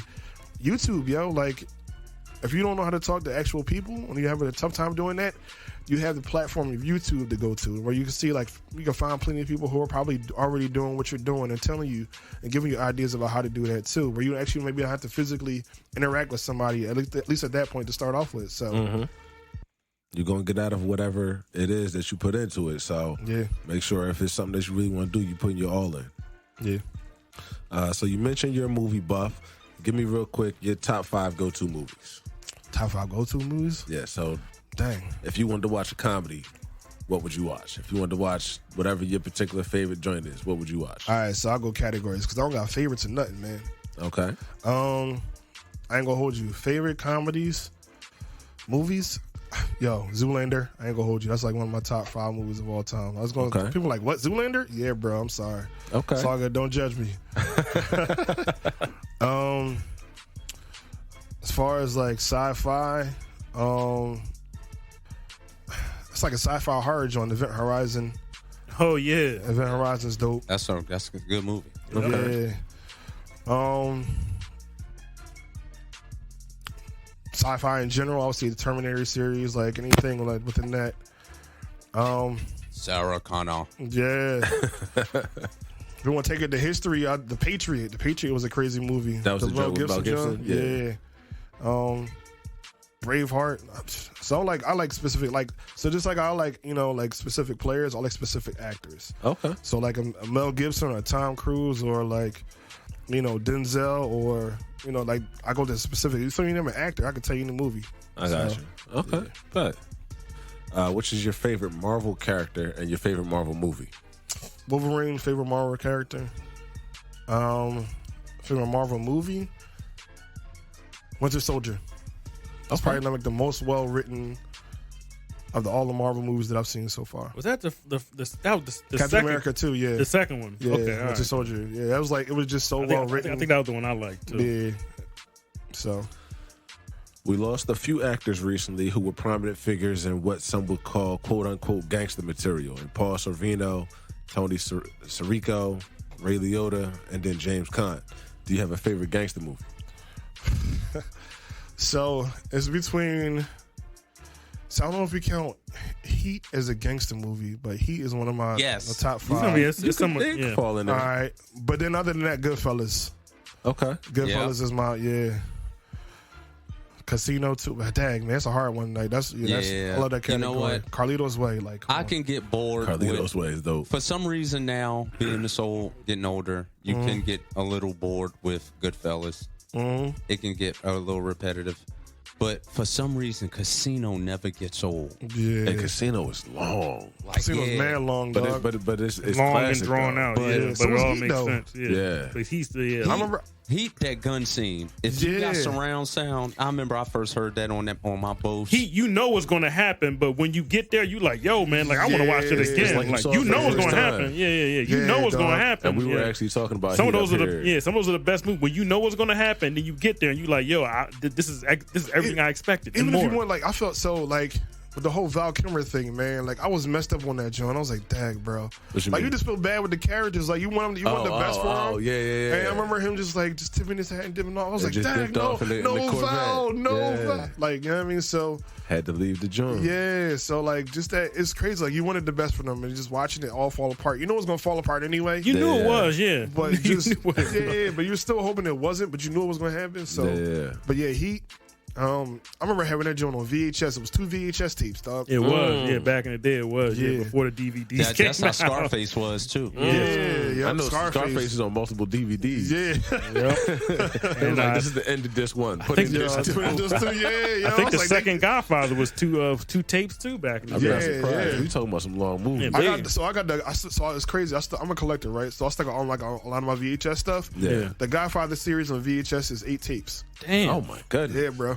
Yeah, the first time I watched Scarface, I said, how long is this movie? It was an epic. Yeah, but it don't even feel like that long. So it's crazy when it don't feel like long. Man. Now I watch it and I'm like, okay, it's no big thing. But Yeah. that was the first time, so it was a little different. Yeah. But no, Goodfellas, I'm sorry. Goodfellas don't die on me, man. Even though it's repetitive, man, once again, it was just, what's the name? Got shot. I was like, dag, bro. When he got shot in the back of the head. Oh, you talking about Tommy? When Tommy, yeah. Tommy got popped. I was like, and like once again, it was one of the situations like, You knew it was leading today. you know what's coming, but Tommy was doing the he most. walked, he was like, oh, fuck. I knew it was coming, but I didn't. Coming when he walked in the room. I didn't know it was going. Like, oh, I didn't know it was going to be that soon. I knew he was going to get that smoke, but when I was really young when I saw it, but I didn't know it was going to happen at that moment. I was like, dang, I'm damn near middle end of the movie. When he caught it in the casino, I mean, I knew it was coming in Casino. Same thing. Casino, you actually couldn't wait until I saw it. It's time for him to go. He got to go, man. He's doing too much, man. You were exhausted by him, like he got to go. Yeah, this nigga doing the most. Just He's doing the most. Again, like why are you popping up again doing something? Doing the most. All right. What's the last good movie you've seen, and what are you looking forward to seeing that's coming soon? Dang. So I'm kind of split. I really want to see Wakanda Forever, but I'm kind of split about it. I'm looking forward to that. You can count the stream movies too. They don't. The stream Jones. They just come out on a Thursday, and it's just a brand new movie. Like this is brand new. This is a like, suggestion. Exactly. just came out yesterday. So surprisingly, all I liked a lot was it was just a fun John. Was the Tomorrow War? Okay. It's the John with Chris Pratt. Chris Pratt. It's on Amazon Prime, right? Yeah. But surprisingly, I haven't been watching a lot of movies. I've been doing more series. Okay. So you see his new series, Terminal List. I think I saw something the about list, it in passing, but I haven't watched it. So that's a dope series. So I've been like in series as of late, though. So like Terminal List. What's that on? What's the joint called? Something 8. It was like a horror joint on Netflix. Section 8, not Section 8. You talking about with the zombies? No. And it was on it was on Netflix. It was on Netflix where this boy like had these tapes that he had to like. Oh yeah, Archive 87 or something like that. Archive, 86 or something like that. I just watched like the first episode. I didn't finish it yet though. I know you're talking about though. Yeah, so that was like a dope series to me. Like those kind of series are like the stuff I like. Yeah. Castle Rock, like stuff like that. So. Okay. Were you an Ozark guy? Yeah. Somebody suggested I get into that. Yes, yes, sir. Yeah, somebody told me that joint was really good. Ozark is dope. Yeah. Okay. All right, well, real quick, we're going to get into quick fire questions. So this is just going to be an either or, one or the other. All right. And we do this, me and Taylor, we call it Know Me in 90, but I want to do it with the guests too. So you told me you're an anime guy. So yes, sir. Goku or Vegeta? Goku. Okay. Cheesesteak or regular steak? Like cooked steak? Cheesesteak. Okay. Hip-hop or R&B? Hip-hop. Biggie or Jay-Z? Big. Tupac or Snoop Dogg? Pac. Street Fighter or Mortal Kombat? Street Fighter. Hot weather or cold weather? Cold. Cold? Yeah. I'm big, dog. I hate to be. I'm allergic to sweat, dog. I hate it. Okay, I'm sorry. What did you say, Street Fighter or Mortal Kombat? Street Fighter. Okay, who's your go-to character in Street Fighter? Ryu. I'll take the easy route. Yeah. I got you. Yeah. Comedy movie or horror movie? Saying, Comedy. I dumped plenty of quarters into that damn. Vacation or staycation? Pool or ocean? Pool. Beach or mountains? Beach. Nah, that's interesting because I would think you would go mountains since you're cold over hot. Nah. Okay. Not for no mountain, though. No. The way my knees are set up. Can't be doing too much climbing. Nah. All right. When it's all said and done and you get that call home, what do you want to be said about you? What do you want your mark to be? He was about his family. He was a good dude. He was about his family. Right. And what are the best 3 words or phrases you would use to describe yourself? Chill. Funny. And say social. Okay. So why you say it like that, though? Why you say it like that, though? Okay. Nah. I don't remember that. I don't remember that 15 years ago. I don't remember you talking that. Nah, that's good. I know. For real? Huh? Face was like So real quick, before we get out of our interview portion, why don't you just describe the theme or the vibe of your books for our listeners who, are not familiar with your work so they can kind of, get an idea of what you do. All right. So pretty much in a nutshell, the books are dedicated most of them are like dedicated between, parents and children, trying to help relationships with fathers and sons, mothers and daughters. Any kind of like parent-child relationships are important to me. So a lot of times we as parents spend so much time investing in our careers and the things that we do. when we have our children right in front of us that we can invest in ourselves. So the books are done just so you can specifically do that you can actually just pause, 5 to 10 minutes and then read those books to your children and spend that time with them. I'm watching my children grow up. I actually heard a comedian, Dean Cole, say this. He was joking. He was talking about how I don't count years anymore. I count summers. Mm-hmm. And when you hear that term, it sounds like real sad. He's like, yeah, man, I'm 65 right now. I'm probably going 5 or 10 more summers. Yeah. You say 5 or 10 more years, it sounds like a long time. Yeah. When we say 5 or 10 more summers, it kind of changes. This summer was the quickest thing. Summer's almost done right now, right? Yeah, another couple of weeks. Yeah. So it's about to be August tomorrow. Yeah. So no, don't stop, bro. So that's the reality. Your children are going to be young for a short period of time. So I only got 6 more summers with my son before he decides if he's going to go to college or whatever. Yeah. So those 6 summers, I'm going to invest in them, but also throughout the year. Take that time to invest in your children. So whether it's reading, my book, whether it's reading a book, or just sitting down and talking to them, just invest. So yeah. Talk to the kids, man. Talk to the kids. Beautiful. Somebody else going to talk to them. That's the reality of it is. If you don't talk to them, somebody's going to talk to them. Brother, you sound like me. And it may not be the person you want. Yeah, that's the reality. You better talk to them babies, man. I'm telling you, man. When they minds are formed, remember when we was kids. Remember when we was 8, 9, 10 years old when our parents talking to a lot of these kids. They get that void, and by the time they get 12 or 13, I call them old school. They grown already. They know how to work YouTube. They know how to go to the corner store. They know all kinds of stuff. So you got to hit them in that little range right there, so they can you can kind of hit them off, and then they be cool. If you miss that moment, it's a wrap. You do, and what happens a lot of times as parents too is we find ourselves only communicating with them in a sense of discipline, right? Yeah. And when there's something wrong. Yeah. So they're not gonna come to you when they're there's something when they're just dealing with human stuff because they're worried about how you're gonna react to them. Yep. Your child shouldn't only know you as a disciplinarian or somebody. They need to know you as a human being. I remember this one incident, it's quick fast, where I actually hurt myself, right? And my son saw it. And my son saw it, and I was I was just trying to be a guy, be a dad, and all that. So I was I was hurt, but I was trying to act like I wasn't hurt, right? Mm-hmm. Fast forward a month or 2 later, my son hurts himself, and I was like, "Hey, what's wrong?" He was trying to act like he wasn't hurt, and I was like, "Are you crying? You cool, man?" He's like, "No." He's like, "I don't cry. You don't cry, right?" And I was like, "Dag, though." But that's the reality. We're showing this stuff. I'm showing, not even realizing my son is watching me this much. Yeah. And I'm trying to be the super dad who doesn't act like he has anything wrong. Yeah. So my son is going to walk through life acting like he doesn't have stuff wrong. Yeah. Which leads us to us as men or people in general walking around with dealing with stuff and don't know how to communicate it, don't know who to talk to. Yeah. So I had to change that mindset. So definitely. Yeah. Okay. Cool. Well, we look like we're still good on time, so we'll get into the common sense. Hold up. Go ahead. Stop the presses. Yep. How do we get these books? So so you can go to www.wrotebyjon, so it's WROTEBYJON.com, or you can find them anywhere you buy books. Barnes & Noble, Amazon. That's important. Walmart, we can talk about these books, but if the people don't know where to go, exactly, very true. What are we doing? What are we doing talking about books that you can build a business, but if you don't market, true. If you don't tell the people where to go, it ain't a sense of if we build it, they will come. That's very true. Very facts. Thank you. All right, now. Thank you for keeping that fans out there.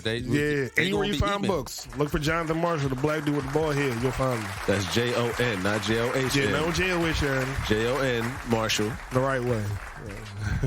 He's bald with the beard. You can find him. You know what I'm saying? No problem. Where can they find you on socials? You can find me on Instagram, Wrote by John, WROTEBYJON. Same thing on everything else. Twitter. What else is there? TikTok. I got a TikTok too. IG, you got everything. IG, yeah. You naming them there. So yeah. John's a part of the S.L.E.E.P family now. So embrace him, look him up, follow him, support what he got going on. If you got kids, definitely support his work. If you got nieces, nephews, grandkids, support his work. Even if you don't got kids, if you know kids around you, buy it for them. Buy them for the kids in the neighborhood. Take them to the school. Yeah. Take them to the church. Whatever you have to do. Take them with you. Yeah. And then, you know, like I said before, and in all honesty, too, the good thing about it, too, is when you invest in it, you invested in, you know, help other children read, but you also invest in my children, too, y'all. This is for their future. Everything goes right back to them. So, and just so you know, they're not just hardback. They do also come as ebooks. Yes. So and paperback. So you get them on the tablet, on the phone. Wherever you need a book, you can get these books. I can send it to you, UPS. I got courier pigeons, you name it.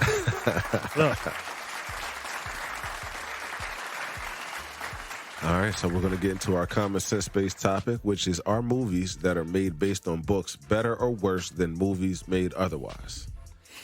And I'm going to say movies based on books are good, obviously, and based on stories and things that happen. We were just up here talking about Goodfellas. That's based on true story.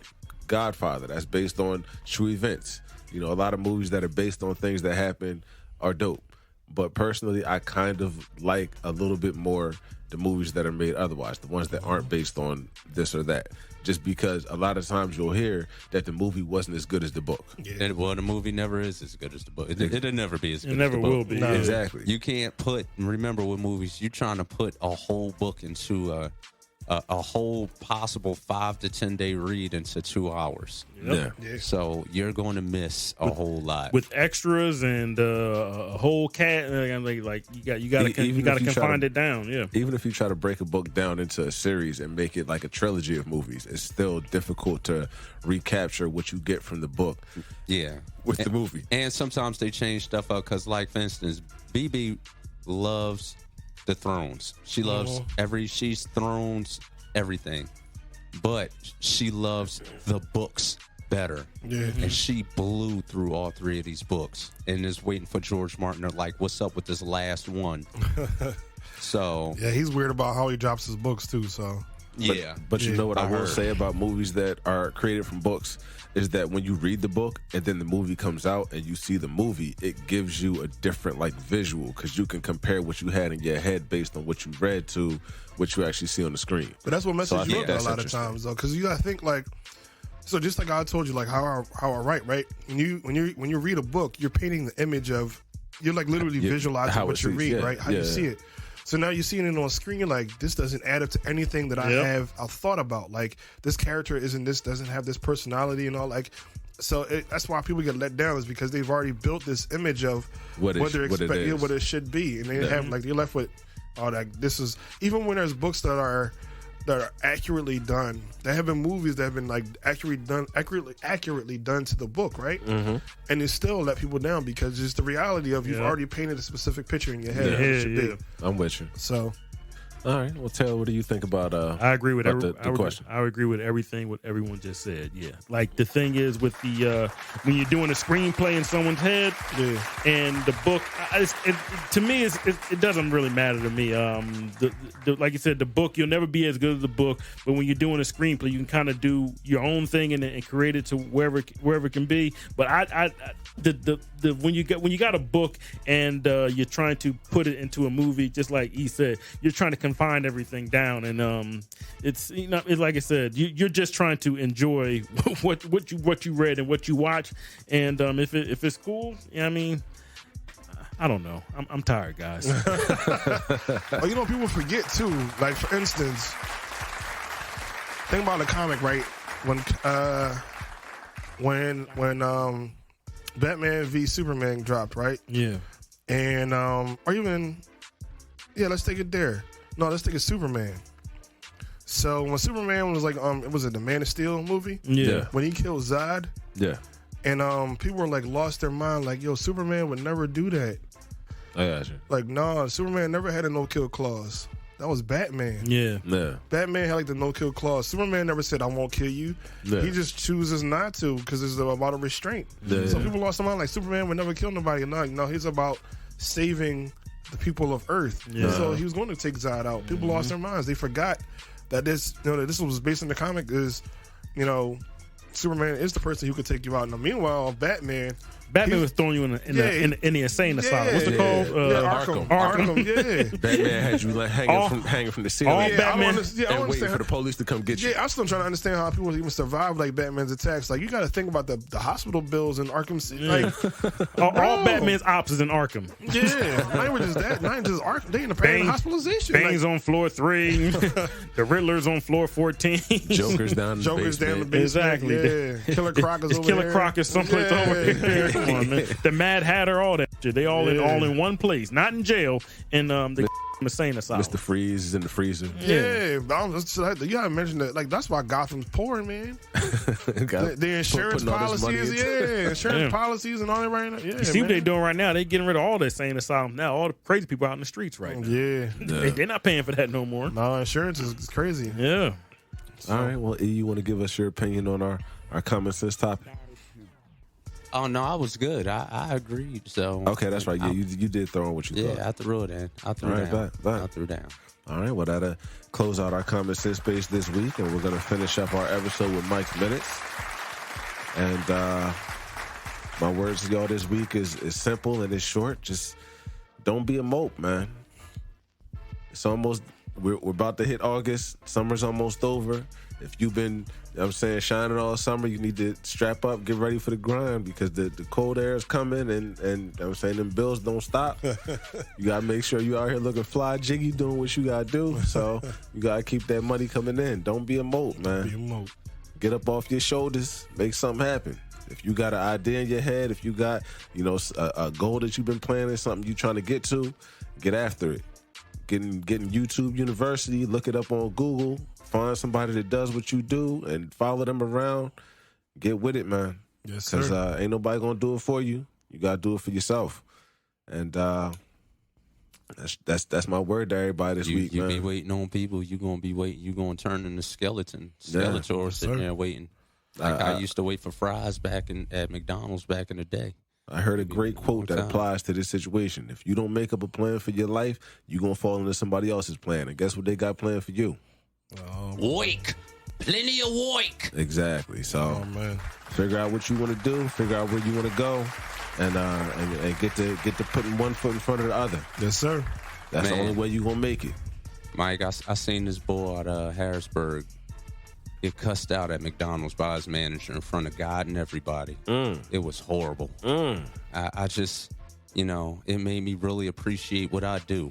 I get it. Because I'm really kind of solo independent. I got a driver, but like to be belittled like that in front of customers and everybody. I'm the manager of this here McDonald's, and I make things according to the way I want them done.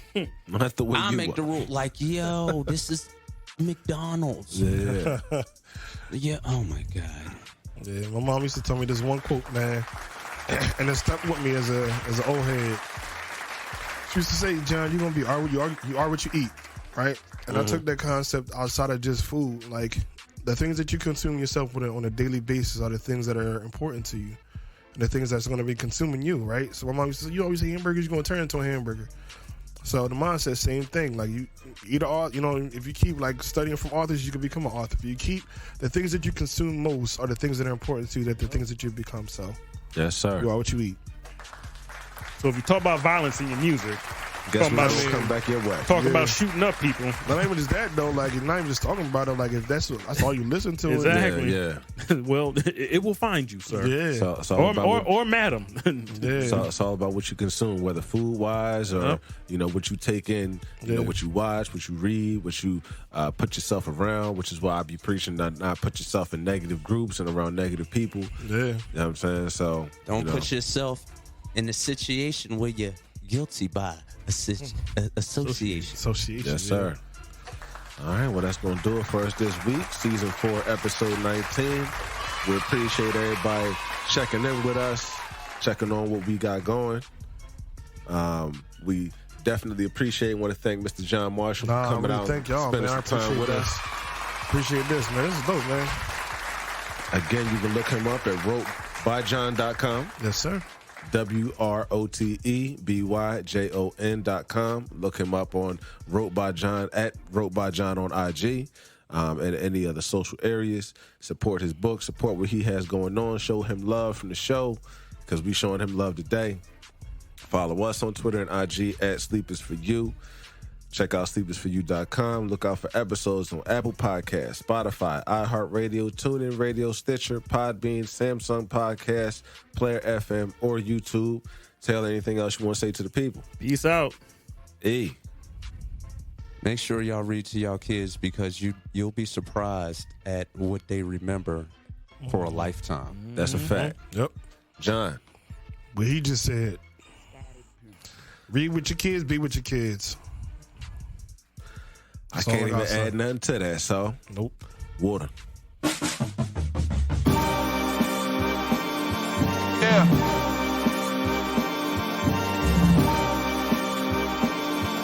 We back.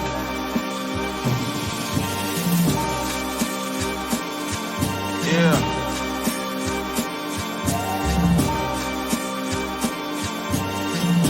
The GP will see you now. Look, free to return to that emo rap. Ain't no kilo stash. Augusta's son had to reload that. Daddy gone, but his legacy strong. How do you figure? I too thought I'd be dead, all things considered, but I'm living, thriving and growing, fighting opponents that I'm with it. Striving to know who died for the lowest, don't you get it? The industry hopers try to control us, I ain't with it. I got me a goal that's highly explosive with my wife and my baby. What I'm writing is weighty. Call me S.O. or Bevanburg, they knighting me lately. Stand where the light is, feeling like it, delighted, and maybe I'm getting grown. Nothing wrong with Bible and Bailey's. I open up the text, got my mind closer off the edge. Goes the architect, I ain't gotta go to your connect. I gotta go direct, him and I through the sun up.